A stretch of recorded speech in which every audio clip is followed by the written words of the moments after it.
कि मैं ऐसी हिंदी कैसे बोलूं जिसमें उर्दू ना हो, और ऐसी उर्दू कहां से लाऊं जिसमें हिंदी ना हो। इमारत बचाने का वक्त। मैं सिर्फ इतना कहना चाहता हूं, चाहे संस्कृत हो, तमिल हो, बांग्ला हो, मैथिली हो, भोजपुरी हो, हिंदी हो, भाषाएं सरकार के प्रोत्साहन से नहीं बढ़ती हैं, भाषाएं लोक माध्यम से बढ़ती हैं। और अगर हिंदी भाषा बढ़ी है तो लोक माध्यम से बढ़ी है, छोटे छोटे गानों से बढ़ी है। पखवाड़ा मनाने से हिंदी नहीं बढ़ी है, फोर्टनाइट मनाने से नहीं बढ़ी है। सब में शिक्षा दी जाए, लेकिन हम बाबा साहब भीमराव अंबेडकर को याद करें। उनके वक्त में जो सच था वो आज भी सच है, क्योंकि सोशल इकोनॉमिक मोबिलिटी के लिए अंग्रेजी एक भाषा है, उसके प्रति दृष्टिकोण भी हमें साफ करना होगा। भाषाएं किसी की बपौती नहीं होती है, भाषा लोक जीवन से उभरती है और भाषाएं लोक जीवन को समृद्ध करती है। उन्होंने उर्दू पे कुछ अल्फाज पेश किए थे। Please conclude. सब मेरे चाहने वाले हैं, मेरा कोई नहीं। Please conclude. सब मेरे चाहने वाले हैं, मेरा कोई नहीं। मैं भी इस मुल्क में उर्दू की तरह रहता हूँ। जय Hind sir.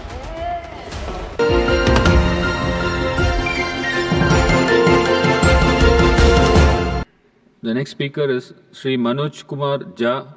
Sir, you have 7 minutes. Yeah, thank you. Vanakkam, honourable vice chairman sir. माननीय, दो भूमिकाओं में खड़ा हूँ, एक संसद में स्टेक होल्डर की हैसियत से और एक विश्वविद्यालय के शिक्षक की हैसियत से। कोई तल्ख टिप्पणी नहीं करूँगा, लेकिन कुछ सरोकार बताऊँगा। सबसे महत्वपूर्ण प्रश्न जो मेरे जहन में अभी आया कि मैं ऐसी हिंदी कैसे बोलूं जिसमें उर्दू ना हो, और ऐसी उर्दू कहां से लाऊं जिसमें हिंदी ना हो। तो भाषाओं का जो मसला है, जो मानस में रचा बसा है, इन दिनों कई चीजें चल रही हैं। हम तो संगम लिटरेचर पढ़ के बड़े हुए, इतिहास में पढ़ा, तमिल रिचनेस, संगम लिटरेचर पढ़ा। सर, ओपनिंग रिमार्क दे रहा हूं, भाषा के विवाद में 60 में हमने बहुत कुछ गवा दिया। ये मुल्क साझा और बराबर की साइज की ईंटों से बना है। किसी ईंट की साइज को बड़ा दिखाने की कोशिश करेंगे, इमारत गिर जाएगी। इमारत बचाने का वक्त। मैं सिर्फ इतना कहना चाहता हूं, चाहे संस्कृत हो, तमिल हो, बांग्ला हो, मैथिली हो, भोजपुरी हो, हिंदी हो, भाषाएं सरकार के प्रोत्साहन से नहीं बढ़ती हैं, भाषाएं लोक माध्यम से बढ़ती हैं। और अगर हिंदी भाषा बढ़ी है तो लोक माध्यम से बढ़ी है, छोटे छोटे गानों से बढ़ी है। पखवाड़ा मनाने से हिंदी नहीं बढ़ी है, फोर्टनाइट मनाने से नहीं बढ़ी है। सब ये मेरी पहली बात थी। लेकिन खैर क्या कहूं, मकतबे इश्क का दस्तूर निराला देखा, उसको छुट्टी न मिली जिसने सबक याद किया। तो ये हालात इन दिनों है कई सारी चीजों में। एक मैं मानता हूं कि शायद हमारे दिग्विजय सिंह जी, हमारे सीनियर, वो एक लंबी लकीर खींच गए, तो मैं बहुत चीजें दोहराऊंगा नहीं। मैं सिर्फ चिंतित हूं, मैं इससे पहले के एजुकेशन पॉलिसी का क्या हश्र था नहीं जानता, लेकिन इस सदन में न्यू एजुकेशन पॉलिसी पे व्यापक चर्चा नहीं हुई है। सदन को इससे महरूम करना क्या ये उचित है? मैं ये सवाल छोड़ता हूं सदन के विवेक पे और सरकार के विवेक पे। सर, इस पूरे दस्तावेज में कई मिसमैच हैं। दस्तावेज की शक्ल और वैचारिक रुझान की, पेडागॉजी और टेक्नोलॉजी के मिसमैच की, लैंग्वेज को लेकर के एक बात मैंने कह दी, उसी को थोड़ा खुलासा करता हूं। सर, मदर टंग वाली बात बहुत बेहतर है कि 5वीं क्लास तक मदर टंग में शिक्षा दी जाए, लेकिन हम बाबा साहब भीमराव अंबेडकर को याद करें। उनके वक्त में जो सच था वो आज भी सच है, क्योंकि सोशल इकोनॉमिक मोबिलिटी के लिए अंग्रेजी एक भाषा है, उसके प्रति दृष्टिकोण भी हमें साफ करना होगा। भाषाएं किसी की बपौती नहीं होती है, भाषा लोक जीवन से उभरती है और भाषाएं लोक जीवन को समृद्ध करती हैं। अब doubling the gross enrolment ratio की बात हुई 2035 तक संभवतः इस दस्तावेज में, तो उसमें मुझको लगता है कि उस हिसाब से अगर इसको अचीव करना है तो प्रति सप्ताह 15 वर्ष तक नए विश्वविद्यालय खोलने होंगे। अब आइए सर, मैं एक महत्वपूर्ण विषय पे आता हूं और इस विषय पे संभवतः मैं 50 बार बोल चुका हूं। सर, एक चीज होती है एनएफएस, ये एकलव्य ढूंढने का नया तरीका हो गया, नॉन फाउंड सूटेबल। मैं नहीं कह रहा, कमिटी कह रही है, committee on welfare of schedule caste and schedule tribe. उन्होंने कहा जो ये स्टीरियोटिपिकल रिस्पॉन्स आता है कि सूटेबल कैंडिडेट नहीं मिले, ये बिल्कुल गलत है सर। कमिटी ने कहा ये एक्सेप्टेबल नहीं है। यही बात कमोबेश ओबीसी रिक्रूटमेंट में लागू होती है। मैं माननीय शिक्षा मंत्री जी से, माननीय नेता सदन लगातार बैठे हुए हैं, सर आग्रह करूंगा, ये महामारी सब कुछ ली जाएगी। ये मध्ययुगीन व्यवस्थाओं की महामारी है जो आधुनिक चोला पहन चुकी है। इस चोले को उतरवा के फेंकवा दीजिए, अन्यथा बहुत मुश्किल होगी। महोदय, गुजरात बड़ा समृद्ध राज्य है, हमेशा नजरें इनायत रही हैं आज़ादी के बाद से ही, लेकिन आज बड़ी खुशी हुई कि हमारा बिहार जैसा पिछड़ा राज्य भी बिहार गुजरात के साथ एक कैटेगरी में साथ साथ, और वो कैटेगरी है एनरोलमेंट इन हायर एजुकेशन, जहां हम बिहार, आसाम, गुजरात भाई भाई। बस ये एक चिंता का विषय था, मैंने कह दिया। और नीति आयोग की भी इसमें स्कूल एजुकेशन को लेकर के कुछ महत्वपूर्ण टिप्पणियां हैं। अब महोदय, मैं एक आध मिनट ले लूं तो माफ कर दीजिएगा आज। Please spare me 1 minute extra if it is possible. Sir, priorities clear होनी चाहिए, कोई भी सरकार हो। आप एजुकेशन से क्या उम्मीद करते हैं? वो जो प्रीलिम सेट की बात की थी ना ऋतव्रता ने, वो हमारा एक नजीर होना चाहिए। और मुझको लगता है कि सार्वजनिक क्षेत्र के विद्यालयों, मैं एक सरकारी स्कूल का पढ़ा हुआ हूं, हिंदी मीडियम से पढ़ा 10वीं तक। 11वीं में अंग्रेजी से पहली बार राब्ता हुआ।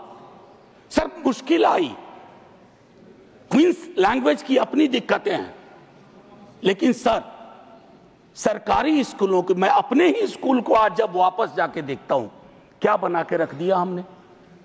मुझे निजी क्षेत्र को के खिलाफ मत समझा जाए, लेकिन एक संतुलन होना चाहिए। दुनिया के तमाम उन देशों ने एजुकेशन और हेल्थ में सबसे अच्छा किया है जिन्होंने सार्वजनिक क्षेत्र के को बढ़ोतरी दी है, उसको प्रोटेक्ट किया है। एनटीए के बारे में कई दफा बोल चुका हूं सर। ये कोचिंग इंस्टीट्यूट के, मैं संसदीय गैर दामाद, असंसदीय तो नहीं है ना, मैं पूछ लेता हूं पहले ही, नहीं तो दूसरा शब्द दूंगा। हाँ, रिश्तेदार की तरह व्यवहार करना। कोचिंग इंस्टीट्यूट फ्लरिश कर रहे हैं, बार बार परीक्षा पैटर्न, पेडागोजी, सिलेबस में बदलाव, बच्चों को हमने गिनी पिग्स बना के रख दिया। मैं दिल्ली विश्वविद्यालय में हूं सर, नामांकन की पद्धति बदल गई है, लेकिन मैं देख रहा हूं अब 8वीं 9वीं क्लास से बच्चा स्कूल एजुकेशन को छोड़ करके एनटीए की कोचिंग ले रहा है कि सीयूईटी क्वालिफाई करना। ये स्ट्रक्चरल प्रॉब्लम है। बस सर 1 मिनट, शिक्षा के संस्थान वैचारिक युद्ध क्षेत्र हो गए हैं सर। मैं टिप्पणी नहीं करना चाहता, घनश्याम जी ने कही एक बात सर, कोई टिप्पणी इस तरह की नहीं, कि वामपंथी रुझान, मुझको लगता है कि कांग्रेस के साथ दिक्कत पता नहीं क्या थी, उन्होंने वामपंथियों को तथाकथित, हालांकि उसमें मेरिट नहीं है, ढूंढा। लेकिन सर दक्षिण पंथी वैचारिकी का अड्डा बनते जा रहा है। आप कई चीजों को हटा रहे हैं। अच्छा, पीएचडी नहीं चाहिए, बिना पीएचडी के ले लो। अच्छा, ये एलिजिबिलिटी हटा दो, तब भी आपको लोग नहीं मिल रहे हैं उस रुझान के। तो मेरा मानना है कि इन और शिक्षकों की स्वायत्तता में बहुत कमी हुई है। मैं प्रोन्नति के सवाल पे 100 चीजें कह सकता हूं, अपॉइंटमेंट पे 100 चीजें कह सकता हूं। देख रहा हूं कैसे शिक्षक विक्टिमाइज हो रहे हैं। और सर, नॉलेज पार्क की तर्ज पर, एसईजेड की तर्ज पर नॉलेज पार्क बना करके आपको यह सोचना होगा कि शिक्षा और इंडस्ट्री में थोड़ा फर्क है। इसको उद्योग और सिर्फ निवेश की नजर से मत देखिए, क्योंकि इसका पहले नाम था ह्यूमन रिसोर्स डेवलपमेंट। भले नाम बदल गया हो, लेकिन उस संकेत को याद रखा जाए। केंद्रीकरण आपकी स्वाभाविक प्रवृत्ति है। जब बड़ी सत्ता आती है तो हर किसी को लगता है कि इसको मुझको हथिया लेना चाहिए। नैक के बारे में विस्तार से हमारे दिग्विजय सिंह जी बोल चुके हैं। ऐसे लोग आप बिठाते हैं, ऐसी व्यवस्थाएं होती हैं। नैक में सर क्या होता है, मैंने भी अपने टाइम में एक नैक देखा है मेरे विश्वविद्यालय में, बता नहीं सकता हूं सर। एकदम जैसे शादी ब्याह में रिश्तेदारी में जाने पर वो जो गिफ्ट का आदान प्रदान होता है, वो सारी चीजें होती हैं और कई विसंगतियों के बावजूद उस संस्थान को A+ या A मिल जाता है। रिविजिट करिए। धर्मेंद्र, माननीय शिक्षा मंत्री जी से कहूंगा, शिक्षा मंत्री और रेल मंत्री सबसे डिफिकल्ट काम है इस देश में। आप एक महत्वपूर्ण पद पे हैं। मैं आपसे कहूंगा, आपकी सरकार नहीं होगी लेकिन इस नीति का प्रभाव रहेगा। इसलिए कोशिश किया जाए हम सबको कि हम सब ऐसी व्यवस्था विकसित करें जहां खुले मन से बोलने के लिए कोई बंद न कर दिया जाए। डेमोक्रेसी की एक परिभाषा है sir, true democracy is one where you are not closed for being open. आखिरी 30 सेकेंड मैं एक और चीज कहूंगा सर। संजय जी कह के गए, मैं विवाद में ही नहीं, मैं हिस्ट्री का स्टूडेंट हूं सर। कभी उस पर बहस होगी, मुगल सल्तनत और अन्य रूलर्स पे तो विस्तार से बोलूंगा, लेकिन आज एक टिप्पणी करता हूं सर। इतिहास के बासी पन्नों में जा करके अगर हम आज की चुनौतियों में पर्दा डालने की कोशिश करेंगे, उन बासी पन्नों के नायक और खलनायक आपकी चुनौतियों में आपकी मदद नहीं करेंगे। अद्भुत विसंगति है, अद्भुत विसंगति है कि औरंगजेब पे टिप्पणी तो सदन से बाहर और महात्मा गांधी के हत्यारों का महिमा मंडन तो सदन के अंदर। सर आखिरी में मैं यही कहूंगा कि सब मेरे चाह सर ये उनको